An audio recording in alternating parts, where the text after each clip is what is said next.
صلوا على النبي يا بنات. النهارده بقى هنتغدى رنجة. عندنا ضيوف وعايزين ياكلوا رنجة، وايه هننضف بقى الرنجة كده. احنا مش بنحبها متحمرة عشان بتبقى حادقة.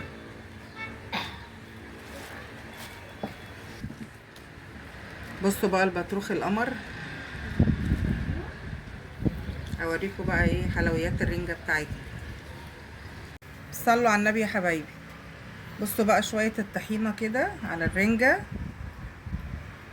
حاجة كده ايه في قلبك يعني. اتفرجوا على السفرة دي عشان احنا عندنا عزومة والناس كلها قاعدة متقدرة لحد اما اصور. اتفرجوا، تعالوا كلوا معانا. والفسيخ، وهات الفسيخ. بس شكرا يا سيدي.